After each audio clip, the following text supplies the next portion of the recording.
The Calvinist doctrines of Jonathan Edwards and his contemporaries were challenged by leading thinkers of his day.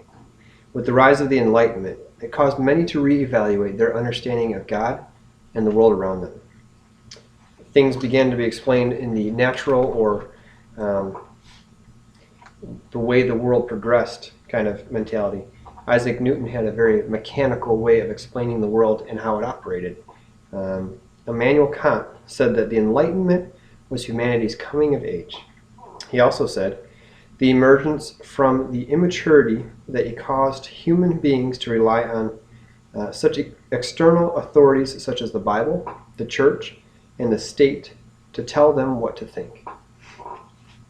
Well, Jonathan Edwards held different beliefs, and he wasn't afraid to stand up and defend his understanding of the way things were, which was opposite of the Enlightenment. In his sermon, A Divine Supernatural Light, Jonathan argued that there is a spiritual enlightenment that only God can impart. Edwards makes 3 points of this in this sermon. First, the supernatural light is for all people. The Holy Spirit does not reveal himself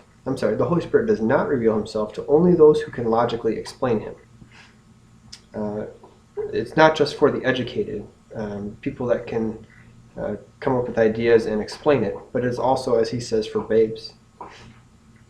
For this reason, the light cannot be the work of human understanding. It is not something that is achieved by men. It also cannot be dismissed because the human mind cannot understand it. Second, it causes self-examination. Edwards says that spiritual light is not mere conviction or fear of divine vengeance. Spiritual light is holding Jesus as supreme, as above any worldly thing. Spiritual light is not just a belief in God, but it is also delight in God. It is a head knowledge that changes the heart. It's not enough that we have a mere understanding or belief that there is a God, but that spiritual light means the head knowledge goes through to the heart.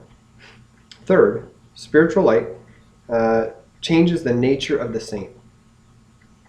Jonathan Edwards states that the Spirit of God changes the principles of the saint and unites himself to the mind of the godly, living in them.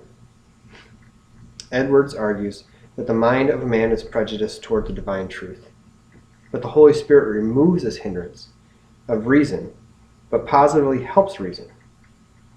In other words, God uses our mind to reveal his light.